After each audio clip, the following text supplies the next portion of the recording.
Millennium Live. I'm very excited to do this interview today with someone we have had on in the past. Please welcome back Pat Calhoun from Espressive. He is the CEO, and we are so thrilled to have him back. Hi, Pat. Thanks for having us. Yeah, thanks. Hi, great to get to chat with you again. Yes, we are so excited. For anyone who might not have listened to the first podcast that you were on a few months ago, can you just tell us about Espressive and what your product and the core value proposition really is for your customers? Yeah, absolutely. I think to do that, what would work best is to talk a little bit about my history, because that really will explain why I started the company. So prior to Espressive, I ran products at ServiceNow. I'm going to assume that the majority of the listeners have actually heard of ServiceNow.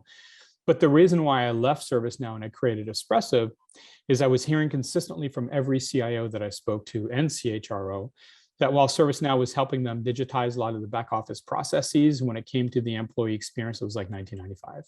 People are still largely emailing, calling for help. Almost 100% of employee issues or requests require human intervention, and it simply doesn't scale. At the same time, what we were also seeing, and this problem has actually persisted through the pandemic, is that on average, the attrition rate in the help desk is 41%, according to Gartner. So if you think about 41% of your team are cycling on an annual basis, which means a lot of tribal knowledge is leaving the front door. As a leader, it's very challenging to deliver a great customer experience when you're constantly retraining your teams. And so as a result, what we wanted to do is just really start leveraging on automation to address a lot of the consistent or repeated issues coming in or questions coming into the help desk. That's what we do. Great. Well, you mentioned the pandemic, and we're going to probably be talking about this for years to come. So I'm curious, how did the work from home mandates that started in March 2020 really impact the help desk? Yeah, it's really interesting. What we've actually seen is as a result, and I believe as a result of the majority of the employees no longer being able to tap their neighbor's shoulders to ask them a question like, hey, how do I set up this cool background in your Zoom? How did you do that? It's become a little bit harder to do that because you're not necessarily sitting among a group of people. And when you're in a Zoom meeting, you're doing it for the purposes of a meeting. So it's very uncommon for people to just start asking these technical questions. So what we've actually seen is an average increase of 35% of tickets across the industry. So if you think about the pandemic, 35% increase in tickets. One of the big challenges that we've also seen is that a lot of these employees who historically, would get immediate answers, now they're calling the help desk, they're perhaps waiting on email, or maybe they're waiting on the phone. A lot of these people have a lot of distractions. Perhaps they're helping their kids with their Zoom classes or whatever it happens to be. And you can almost guarantee that the moment that somebody comes back on the line and picks up the line to help you is the moment that you had to walk away because you had to go help, somebody in one of your family members with some technical issue. And so we've actually heard that the immediacy delivered by a virtual agent has become so much more important through the pandemic because of all these distractions. But it's not just that, it's also the fact that the people who are experiencing these distractions are not just the employees needing help, it's also the help desk. So you have a series of people in your help desk. Those people who used to be very, very productive now have to spend a portion of their time kind of dealing with other distractions. So the problem is kind of fed on itself. On top of the 35% increase in tickets, which means that for most organizations, this has been a really big challenge. And I think it's one of the reasons why our business is just catapulted as a result of what we've actually seen through the pandemic. Right. So as these companies are shifting to collaboration tools, would you say that they're leveraging them to really help offload the questions from the help desk? Yeah, absolutely. Over the past 18 months, we've seen a huge increase in Teams and Slack, the use of Teams and Slack. And in fact, we've seen it not only for employee-to-employee collaboration, but also as a way for people to find answers to their questions. So it's very common now for organizations to have an Ask IT channel or an Ask HR channel, what have you. The problem that we've actually seen with a lot of this is that as you're creating these channels, and just from an IT perspective, for instance, you end up taking a lot of your staff that used to be answering the phones and so on to be essentially sitting in a chat channel, waiting for questions to come in and answer the questions. And it actually has created a lot of challenges for organizations. First and foremost, you're answering a lot of questions. Those questions are not always finding themselves in tickets. And so we've talked to customers where now they're having a hard time really understanding their SLAs and their MTTRs because a lot of that data is no longer captured. But it also is very difficult when you also have phone calls coming in and you also have emails coming in. And so it's a lot of different channels. And so what we've actually seen is the importance of enabling Slack and Teams as an opportunity for people to raise their hand and ask questions, but ensuring that the help desk continues to work the way they've always worked in the system of record, which is essentially your ITSM ticketing tool. Right. So, of course, the initial purpose of the virtual support agents really was to answer questions, but what do you think might be next? Well, I think the next is already happening. So when we started this company 5 years ago, I would say what most customers were telling us they were having problems with is adoption of their knowledge. So they had content. In some cases, they had no content, but a lot of organizations had some form of content. The content was spread up all over the place. It was in ServiceNow or whatever ITSM tool you happen to be using, Confluence or what have you. It's in SharePoint. It's in a variety of different sources, which makes it really hard for employees to just go find.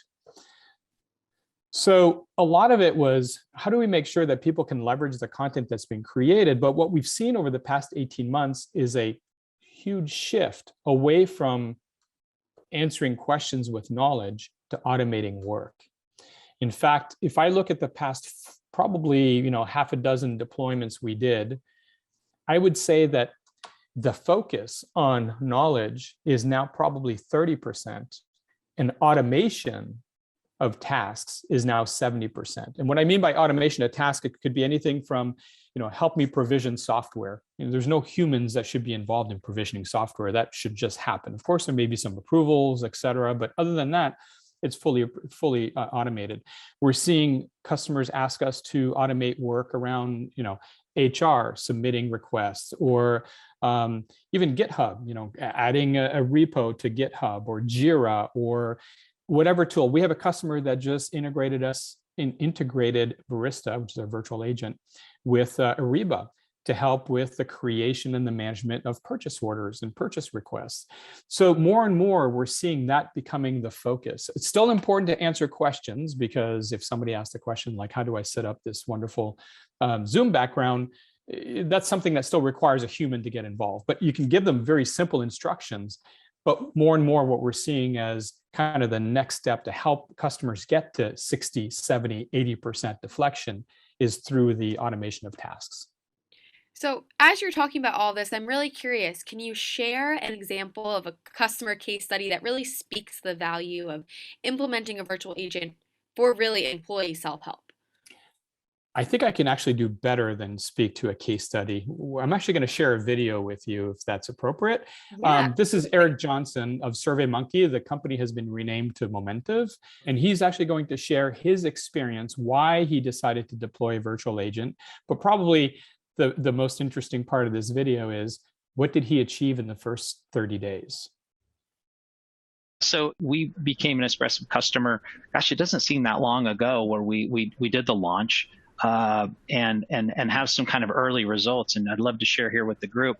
So I think before, I think some of the goals we had with even bringing this technology on board, and we talked a little bit about it earlier, is obviously in this day and age, CIOs are measured in taking dollars, investing those dollars, and getting a pretty rapid rate of return on those dollars. And so that was a goal for me too, is we wanted to make a smart investment.